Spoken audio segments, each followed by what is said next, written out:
Good morning. So today we're going to see a problem in heat transfer through composite wall. Okay. So ஒரு composite வால்வில் அது காம்ப்ளெக்ஸாக, அதாவது இதுக்கு முன்னாடி simple சீரியஸான parallel conditions இருக்கிறது மட்டும் பார்த்தோம். இப்போ series as well as parallel ரெண்டுமே இருந்தால் எப்படி இருக்கும் அப்படிங்கிற ஒரு ப்ராப்ளம் இன்றைக்கி பார்க்க போகிறோம். சரியா? ஸோ ஃபஸ்ட் ப்ராப்ளம், இந்த ப்ராப்ளம் கன்சிடர் கொஸ்டின் என்ன கொடுத்துருக்காங்க அப்படிங்கிறத ஃபஸ்ட்டு பார்ப்போம். Consider 5 meter height and 8 meter long and 0.22 meter thickness wall whose representation is shown in figure. So அந்த டோட்டல் வால் 5 meter height, 8 meter long, 0.22 meter thickness இருக்கக்கூடிய வால்வோட ஒரு representation, ஒரு சின்ன கண்டிஷன்ஸ், சின்ன சாம்பிள் மட்டும், ஒரு ஸ்லாப் மட்டும் நம்ம டயக்ராமில் கொடுத்துருக்காங்க. இந்த டயக்ராம் இருக்குது, இதில் உங்களுக்கு எக்ஸ்பிளைன் பண்ணுறேன். ஓகே. இப்போ இந்த இதில் பார்த்தோம், இந்த ஸ்லாப் பார்த்தோம் அப்படின்னா, இந்த ஸ்லாபோட திக்னஸ் பார்த்தோம் அப்படின்னா, first total 0.22 meter, that is 22 சென்டிமீட்டருக்கு இருக்குது. ஃபஸ்ட்டு 1 சென்டிமீட்டருக்கு ஏங்கிற மெட்டீரியல் இருக்குது.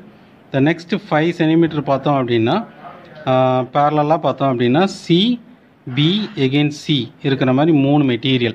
இந்த மூணுமே ஈக்குவல் ஹைட்டில் 4 சென்டிமீட்டர் 4 சென்டிமீட்டர் 4 சென்டிமீட்டர் இருக்கிற மாதிரி நமக்கு ஒரு அரேஞ்ச்மெண்ட் இருக்குது. இது எவ்வளோ திக்னஸுக்குன்னா 5 சென்டிமீட்டர் திக்னஸ்க்கு. த நெக்ஸ்ட்டு ஒரு 10 சென்டிமீட்டர் திக்னஸ் பார்த்தோம் அப்படின்னா 6 சென்டிமீட்டர் ஹைட்டுக்கு டியும், எகெயின் 6 சென்டிமீட்டர் ஹைட்டுக்கு இ அப்படிங்கிற ஒரு மெட்டீரியல்.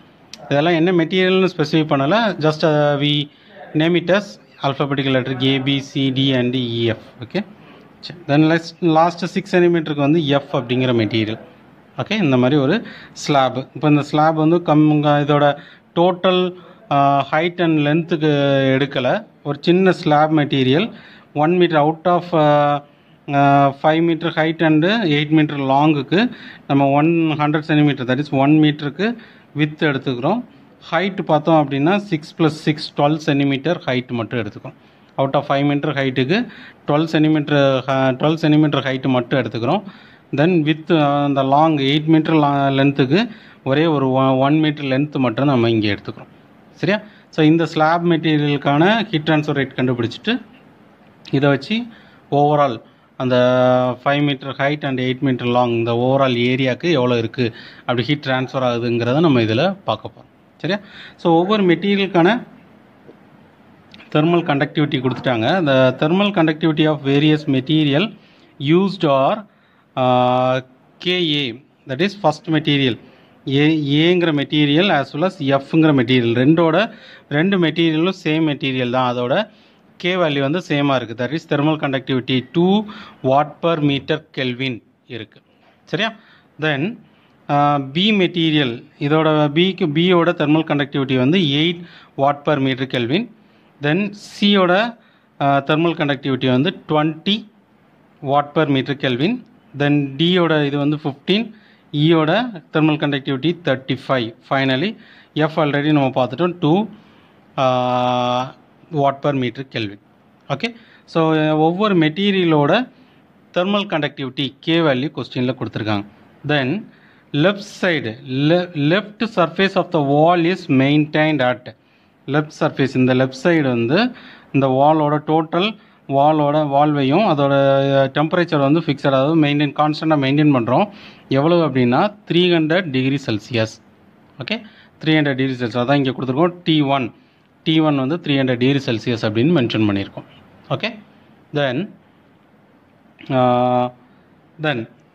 ரைட் சைட் பார்த்தோம், ரைட் சைட் சர்ஃபேஸ், இந்த ரைட் சைட் சர்ஃபேஸ் இந்த டெம்பரேச்சர் இங்கே இருக்கக்கூடிய இந்த environment right side surface is expose to convection environment. இந்த சைடு ஃபார் எக்ஸாம்பிள் இது ஓப்பன் ஏரில் இருக்குதுன்னு வச்சுக்கோங்க. இந்த ஓப்பன் ஏரோட கண்டிஷன், ஓப்பன் ஏர் அந்த சர்ஃபேஸோட கண்டிஷன் கொடுத்துருக்காங்க. ஸோ கன்வெக்டிவ் கண்டிஷனுங்கிறதுனால நான் T ஆல்ஃபா அப்படின்னு கொடுத்துருக்கேன்.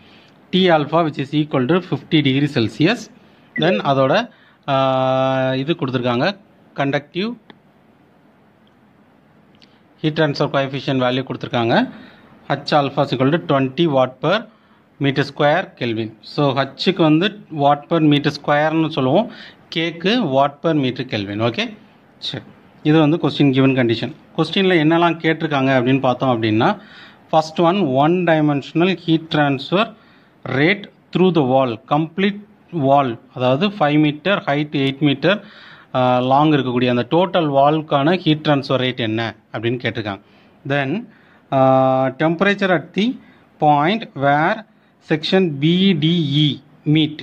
ஸோ பி இந்த இருக்குது, பிடிஇ இந்த 3 பிளாக்கும் மீட் பண்ணக்கூடிய செக்ஷன் அப்படிங்கிறது இந்த போர்ஷன் தான். ஸோ இந்த போர்ஷனில் இருக்கக்கூடிய டெம்பரேச்சர் என்ன அப்படிங்கிறது கேட்டிருக்காங்க. ஓகே, அந்த last one temperature drop across the section F. இந்த எஃப் அப்படிங்கிற செக்ஷனில் டெம்பரேச்சர் ட்ராப் எவ்வளவு அப்படிங்கிறது கேட்டிருக்காங்க. இந்த 3 தான் நம்ம வந்து இப்போ கண்டுபிடிக்க போகிறோம். ஓகே, ஸோ ஜென்ரலாக தெர்மல் ரெசிஸ்டன்ஸ் போட்டோம் அப்படின்னா first T1 relative temperature T1, அதில் இருந்து at the end of the block A வரப்போது இருக்கக்கூடிய டெம்பரேச்சர் வந்து T2 அப்படின்னு இருப்போம். ஸோ T1 T2 ரெண்டுக்கு நடுவில் RA அப்படிங்கிற தெர்மல் ரெசிஸ்டன்ஸ். தென் T2க்கும் T3க்கும், T2லேருந்து T இப்போ இந்த இடத்துல வந்து நமக்கு வந்து T2 இருக்கும், சரியா? T2 இந்த ரெண்டில் வந்து T3. So T2 to T3 பார்த்தோம் அப்படின்னா 3 ஸ்லாப் இருக்குது, சி பி எகெயின்ஸ்ட் சி. இது 3 வந்து இப்போ நமக்கு வந்து பேரலாக இருக்குது, சரியா? ஸோ அப்போ அந்த பேரல் கண்டிஷன்ஸ்க்கு வந்து இந்த மாதிரி அரேஞ்ச் பண்ணியிருக்கோம். So RC RP RC 3 parallel, சரியா? டெம்பரேச்சர்ஸ் சேஞ்ச் ஆகலை, without changing the temperature limit thermal resistance மட்டும் மாறுது based on the material. Okay, then between T3 to T4 பார்த்தோன்னா ரெண்டு பிளாக் இருக்குது, டி அண்டு இ, ரெண்டு பேரலாக இருக்குது. ஸோ ஆர்டி ஆர்இ அப்படின்னு 2 தெர்மல் ரெசிஸ்டன்ஸ் பேரலாக இருக்குது. தென் அதுக்கடுத்து மற்ற எல்லாமே சீரியஸ் கனெக்ஷன் தான். ஃப்ரம் T4 டு T5 வந்து பிளாக் எஃப்பில் தெர்மல் ரெசிஸ்டன்ஸ் ஒன்று இருக்குது. Then T5 to ambient condition, that is T alpha 50 degree Celsius வரைக்கும் கன்வெக்ஷன். ஸோ அதுக்கு ஆர் கன்வெக்ஷன் தெர்மல் ரெசிஸ்டன்ஸ் கொடுத்துருக்கோம், சரியா?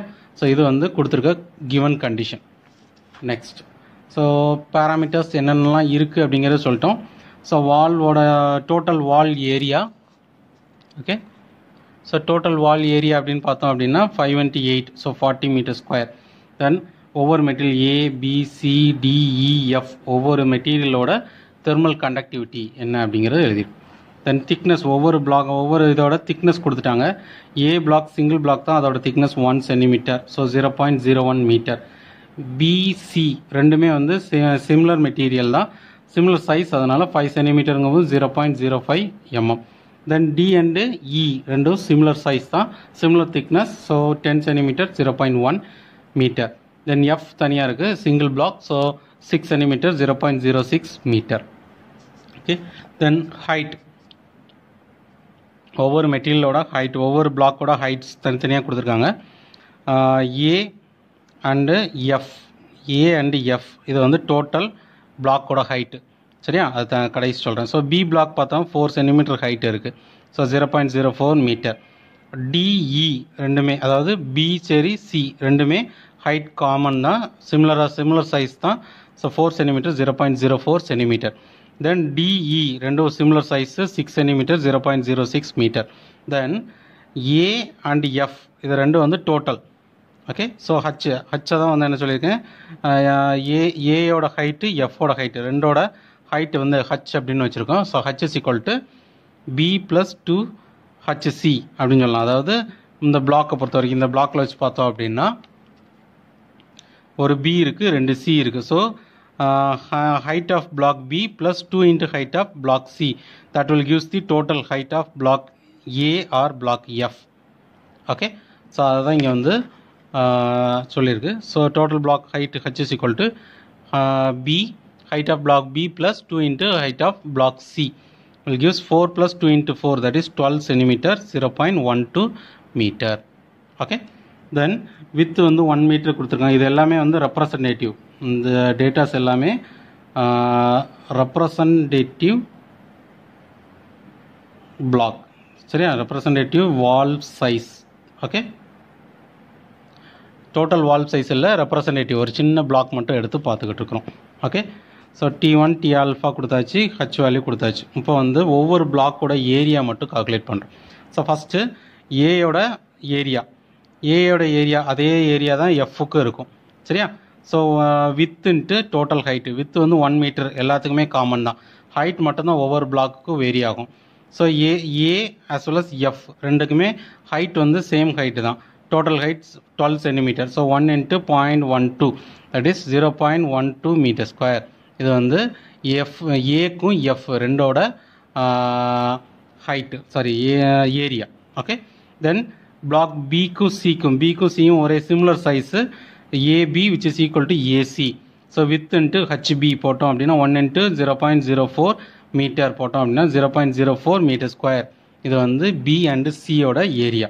சிமிலர்லி டி அண்டு இக்கு பார்த்தோம் அப்படின்னா வித்து வந்து காமன் தான், ஹைட் மட்டும் தான் வேரி ஆகுது. ஹைட் வந்து 6 centimetre, so 0.06 metre square. Okay, so individual ஒவ்வொரு பிளாக்கோட ஏரியா பார்த்துருக்கோம்.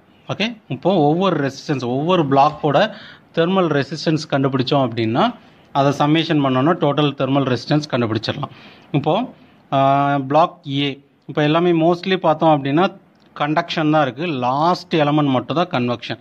So conduction already we know that for conduction thermal resistance equal to L/KA. So ஒவ்வொரு பிளாக் என்னவோ அந்த பிளாக்கோட சஃபிக்ஸ் லெட்டர்ஸ் யூஸ் பண்ணியிருக்கேன். Okay, so for example A block அப்படின்னா LA/KA AA. So ஏயோட லென்த்து ஏயோட திக்னஸ் டிவைடட் பை ஏயோட thermal conductivity ஏயோட ஏரியா போட்டோம் அப்படின்னா 0.01 divided by 2 × 0.12. Okay, so value வந்து 0.04167 kelvin per watt. Okay, similarly இதே மாதிரி B black, C block, D E F convection எல்லாத்துக்கும் கன்வெக்ஷன் இந்த கண்டக்ஷன் எல்லாத்துக்குமே L/KA தான். ஸோ லாஸ்ட்டாக கன்வெக்ஷன் பார்த்தோம் அப்படின்னா கன்வெக்ஷனுக்கு வந்து 1/HA. ஸோ 1/H வேல்யூ கொடுத்துட்டாங்க, ஹச் ஆல்ஃபா இன்ட்டு ஏஎஃப் போட்டோம் அப்படின்னா கன்வெக்ஷனோட தெர்மல் ரெசிஸ்டன்ஸ் என்ன அப்படிங்கிறது நமக்கு கிடச்சிடும். ஓகே, ஸோ இண்டிவிஜுவல் ஒவ்வொரு ரெசிஸ்டன்ஸ் போட்டோம். இப்போது இதில் பார்த்தோம் அப்படின்னா பி அண்ட் சி இது வந்து பேரலாக இருக்குது, அதே மாதிரி டி அண்ட் இ இதுவும் பேரலாக இருக்குது. ஸோ பேரலல் உள்ளதை நம்ம சிங்கிள் எலமெண்ட் ஈக்குவலண்ட் எலமெண்ட்டாக கன்வெர்ட் பண்ணோம். ஸோ அதான் என்ன பண்ணுறோம் பாருங்கள், ஆர் ஈக்குவலண்ட் ஒன் அப்படிங்கிறதால இதில் பார்த்தோம் அப்படின்னா 3 எலமெண்ட் இருக்குது, ஆர்சி, ஆர்பி, ஆர்சி மூணுமே பேரலாக இருக்குது. ஸோ அது மூணையும் வந்து இதோட ஆர் ஈக்குவலண்ட் வேல்யூ போட்டோம் அப்படின்னா எப்படி போடுறோம் அப்படின்னா 1/R equivalent 1 which is equal to 1/RC plus 1/RB plus 1/RC. Already ஓம்ஸ்லால பார்த்துருப்போம், ஓம்ஸ்லா கான்செப்ட் தான், அதே தான் இங்கேயும் யூஸ் பண்ணுறோம். ரெசிஸ்டன்ஸ் பேரலாக இருந்தால் இதே மாதிரி ரெசிப்ரோக்கல் தான் யூஸ் பண்ணுவோம், அதே கான்செப்ட் தான் இங்கே யூஸ் பண்ணியிருக்கோம். So 1/RC plus 1/RB plus 1/RC இந்த வேல்யூ சமேஷன் பண்ணோம் அப்படின்னா டோட்டல் வேல்யூ 38.4. இப்போ நமக்கு இது வந்து என்னது 1/R equivalent of first R equivalent. So அப்போ நம்ம இதில் வந்து 1/R ஈக்குவலண்ட் 1 ஈக்குவல் டு 38.4. இதில் வந்து நமக்கு என்ன வேணும், R ஈக்குவலண்ட் வேணும். So R equivalent equal to 1/38.4 which gives 0.0260 kelvin per what. அதாவது தெர்மல் ரெசிஸ்டன்ஸ்க்கான யூனிட் வந்து கெல்வின் பெர் வாட். இப்போது ஃபஸ்ட்டு ஈக்குவலண்ட் கண்டுபிடிச்சிருக்கோம். ஓகே, சிமிலர்லி இதே மாதிரி செகண்ட் ஈக்குவலண்ட் பார்த்தோம். செகண்ட் ஈக்குவலண்ட் வந்து ரெண்டு ரெசிஸ்டன்ஸ் தான், ஆர்டி அண்ட் ஆர்இ. ஸோ அப்படி இப்போது R equivalent of second R equivalent is equal to 1/R equivalent 2 which is equal to 1/RD plus 1/RE. இது ரெண்டையும் போட்டோம் அப்படின்னா டோட்டல் வேல்யூ 30.017. இப்போ நம்ம இது வந்து 1/R equivalent 2 அதோட வேல்யூ 30.017. இப்போ நமக்கு தேவை வந்து R equivalent 2 is equal to 1/30.017 போட்டோம் அப்படின்னா 0.0333 கெல்வின் பெர் வாட். இப்போ எல்லா வேல்யூ கண்டுபிடிச்சாச்சு. இப்போ நம்ம இது எல்லாத்தையும் வந்து என்ன செய்கிறோம், சமேஷன் பண்ணுறோம். ஸோ அப்போது total thermal resistance equal to first block A block. So A block ஏயோட ரெசிஸ்டன்ஸ், ரெண்டாவது ஆர் ஈக்குவலண்ட் 1, அதுக்கடுத்து ஆர் ஈக்குவலண்ட் 2, இது முடிஞ்சதுக்கடுத்து எஃப் பிளாக் எஃபோட ரெசிஸ்டன்ஸ், ஃபைனலாக கன்வெக்ஷனோட ரெசிஸ்டன்ஸ். இது எல்லாத்தையும் சீரியஸ் சமேஷனாக ஆட் பண்ணோம் அப்படின்னா we obtained எல்லா வேல்யூ ஆட் பண்ணோம் அப்படின்னா total thermal resistance equal to 0.7677 Kelvin per watt நமக்கு கிடைக்குது. அப்போ டோட்டல் தெர்மல் ரெசிஸ்டன்ஸ் நம்ம கண்டுபிடிச்சிட்டோம். ஓகே, ஸோ அப்போ இன்னுமே ஃபஸ்ட்டு ஃபைண்டிங் நமக்கு என்ன கேட்டிருக்காங்க, ஹீட் ட்ரான்ஸ்ஃபர் ரேட், டோட்டல் வால்வோட ஹீட் ட்ரான்ஸ்ஃபர் ரேட் என்ன அப்படின்னு கேட்டிருக்காங்க. ஓகே, ஸோ அப்போ டோட்டல் வால்வோட ஹீட் ட்ரான்ஸ்ஃபர் ரேட் கண்டுபிடிக்கிறதுக்கு முன்னாடி ஃபஸ்ட்டு இந்த ரெப்ரசன்டேட்டிவ் வால் இருக்குல்ல, அதில் நடக்கக்கூடிய ஹீட் ட்ரான்ஸ்ஃபர் ரேட் என்ன அப்படிங்கிறத பார்ப்போம். ஸோ QR ஸ்மால் ஆர் ஏன் போட்டிருக்கேன் அப்படின்னா இந்த ரெப்ரசன்டேட்டிவ் சைஸ் அதை ரெப்ரசன்ட் பண்ணுறதுக்கு தான் Q சஃபிக்ஸ் R அப்படின்னு கொடுத்துருக்கேன். So Q suffix R which is equal to 1 minus T alpha by RTH R total. Okay, so 1 அப்படிங்கிறது initial temperature 300 minus value atmosphere condition 50 divided by 0.7677 total thermal resistance போட்டோம் அப்படின்னா இந்த representative size இருக்குல்ல, sample size, அதில் ஏற்படக்கூடிய heat transfer rate பார்த்தோன்னா 325.65 what. Okay, இது வந்து அந்த சின்ன சாம்பிள் சைஸோட ஹீட் ட்ரான்ஸ்ஃபர் ரேட். இப்போ நமக்கு தேவை வந்து என்னது, டோட்டல் வால்வோட ஹீட் ட்ரான்ஸ்ஃபர் ரேட் என்ன அப்படின்னு வேணும். So total heat transfer rate கண்டுபிடிக்கிறதுக்கு simple, Q equal to QR, that is representative size of the சைஸோட heat transfer rate QR into Q wall divided by QF. ஓகே, QF அதாவது QR into A wall by AF. A wallங்கிறது total wall area divided by AF அப்படிங்கிறது அதாவது இந்த representative sample இருக்குல்ல அதோட total area. அதோட ஏரியா பார்த்தோம் அப்படின்னா கம்ப்ளீட்டாக இருக்கக்கூடியது ஏ அண்டு எஃப் ரெண்டு பிளாக் மட்டும்தான் நமக்கு டோட்டலாக இருக்கும். ஸோ அதோட ஏரியா. ஓகே, இந்த சப்ஸ்டியூட் பண்ணோம் அப்படின்னா அதான் இங்கே நோட்டில் கொடுத்துருக்கேன், ஏஎஃப் போட்டாலும் சரி தான், ஏஏ ரெண்டும் போட்டாலும் சேம் தான். ஓகே, இப்போ இதை சப்ஸ்டியூட் பண்ணோம் அப்படின்னா அப்போ டோட்டல் Q equal to QRோட வேல்யூ வந்து 325.65 இன்ட்டு டோட்டல் ஏரியா வந்து 528 மீட்டர் ஸ்கொயர் பார்த்தோம். ஸோ 40 டிவைட் பை இந்த ரெப்ரசன்டேட்டிவ் சைஸோட ஏரியா வந்து 12 சென்டிமீட்டர் தான் ஹைட் இருக்குது வித் 1. ஸோ அதோட ஏரியா பார்த்தோம்னா 0.12 மீட்டர் ஸ்கொயர். ஸோ இந்த இதில் சப்ஸ்டியூட் பண்ணோம் அப்படின்னா நமக்கு தேவையான டோட்டல் வால்வோட heat transfer rate Q equal to 108.55 kilowatt. நல்லா பார்த்துக்கோங்க, அதாவது இன்ட்டு 10⁻³ இன் டர்ம்ஸ் ஆஃப் வாட்டில் இருக்குது. That is QR in terms of வாட்டில் தான் சப்ஸ்டியூட் பண்ணியிருந்தோம். இங்கே 40 டிவைட் பை 0.12 போட போகும்போது value in terms of thousands வரும். ஸோ அதனால தான் நம்ம வந்து இங்கே வேல்யூ என்ன கொடுத்துருக்கோம், 108.55 கிலோவாட் அப்படின்னு சப்ஸ்டியூட் பண்ணியிருக்கோம். ஓகே, தென் செகண்ட் ஃபைண்டிங் என்ன கேட்டிருக்காங்க அப்படின்னா ரெண்டு resistance, that is R equivalent, அதில் வந்து B இருக்கும். சரியா, R equivalent first R equivalent 1ல் வந்து B இருக்கும், R ஈக்குவலண்ட் 2ல் வந்து D அண்டு E இருக்கும். இந்த ரெண்டும் இன்டர்செக்ட் ஆகக்கூடிய இடத்துல இந்த இன்டர்செக்டிங் பாயிண்டோட டெம்பரேச்சர் T3 என்ன அப்படின்னு கேட்டிருக்காங்க. ஓகே, ஸோ அப்போ நம்ம என்ன செய்யலாம்னா we know that there is no internal heat generation அப்படிங்கிற கண்டிஷன் தான் இப்போ பார்த்துக்கிட்டு இருக்கோம். ஸோ அதனால் எவ்வளோ அமௌண்ட் ஆஃப் ஹீட் வந்து உள்ளே என்ட்ராகுதோ அதே அமௌண்ட் ஆஃப் ஹீட் வந்து வெளியில் கிடைக்கும். இதுதான் நம்மளோட கான்செப்ட். ஓகே, ஸோ அதனால தான் இப்போ என்ன செய்கிறோம் அப்படின்னா ஃப்ரம் T1 to T3 இந்த ரீஜனை மட்டும் எடுத்து இப்போ கன்சிடர் பண்ணுறோம். So Q equal to temperature change, general formula Q equal to del T by R. சரியா, thermal resistance. So Q equal to temperature difference என்ன, T1லேருந்து T3 வரைக்கும். Okay, so T1 to T3, T1 minus T3 divided by RA. இப்போ ரெண்டு thermal resistance என்ன இருக்குன்னா RA and R equivalent 1 ரெண்டு மட்டும்தான் இருக்குது. So RA plus R equivalent 1. இப்போ இதில் வந்து என்ன செய்யலாம்னா இப்போ RA ப்ளஸ் R equivalent இந்த ரெண்டு வேலையும் ஆட் பண்ணி இந்த வேல்யூ என்ன செய்கிறோம், Qவோட மல்டிபிள் பண்ணோன்னா ஒரு கான்ஸ்டன்ட் கிடைக்கும். இப்போ T1 வேல்யூ ஆல்ரெடி தெரியும் 300. இப்போ இந்த 300லேருந்து இந்த கான்ஸ்டன்ட் வேல்யூ மைனஸ் பண்ணோன்னா we obtain the value for T3. So இதை சப்ஸ்டியூட் பண்ணோம் அப்படின்னா T3யோட டெம்பரேச்சர் நமக்கு எங்கே இப்போ இந்த இடத்துல T3யோட டெம்பரேச்சர் நமக்கு என்ன கிடைக்குதுன்னா 278 டிகிரி செல்சியஸ் கிடைக்குது. Okay, then so up to T3 நமக்கு வந்து there is no major drop, temperature drop அதிகமாகலை. ஹீட் வந்து as it is என்ன ஹீட் என்ட்ராகுதோ அது அப்படியே கண்டக்ட் ஆகிக்கிட்டே இருக்குது. சரியா, then last finding temperature drop across section F. Section எஃப்ல இருக்கக்கூடிய டெம்பரேச்சர் ட்ராப் என்ன அப்படின்னு கேட்டிருக்காங்க. அதே இதுதான் எஃப்போட எஃப் பிளாக்கை மட்டும் நம்ம எடுத்துக்கிடும். சரியா, எஃப் பிளாக்கை மட்டும் எடுத்தோம் அப்படின்னா இதில் வந்து என்ன இருக்குன்னா T4 T5 இருக்கும். இதில் ஒரு அமௌண்ட் ஆஃப் Q உள்ள ட்ரான்ஸ்ஃபர் ஆகுது, Q வெளியில் வருது. ஓகே, ஸோ அப்போ இதுக்கான தெர்மல் ரெசிஸ்டன்ஸ் RF இதை சப்ஸ்டியூட் பண்ணி Q = T4 - T5 / RF. இப்போ இதில் நமக்கு என்ன கேட்டிருக்காங்க, டெம்பரேச்சர் ட்ராப் தான் கேட்டிருக்காங்க. T4லேருந்து T5 எவ்வளோ ட்ராப் ஆகிருக்கு, difference between T4 to T5 தான் கேட்டிருக்காங்க. ஸோ அதை நான் ΔF அப்படின்னு வச்சுருக்கேன். ஸோ ΔF மட்டும் அப்படியே வச்சிட்டோம்னா இந்த வேல்யூ RF இங்கே Qவோட மல்டிபிள் பண்ணும். So ΔF = Q × RF. So Q value வந்து அந்த பிளாக், இந்த ரெப்ரசன்டேட்டிவ் பிளாக் வந்து 325.65 இன்ட்டு RF வேல்யூ எஃப்போட தெர்மல் ரெசிஸ்டன்ஸ் வந்து 0.25, ரெண்டையும் மல்டிபிள் பண்ணோன்னா 81.41 டிகிரி செல்சியஸ். இது என்ன மீனிங் பண்ணுதுன்னா T4லேருந்து T5 வரைக்கும் எவ்வளோ ட்ராப் இருக்குது, 81.41 டிகிரி செல்சியஸ் வந்து நமக்கு ட்ராப் ஆகுது. இவ்வளோ தான் கான்செப்ட். ஓகே, சிம்பிள் கான்செப்ட் தான். ஓகே.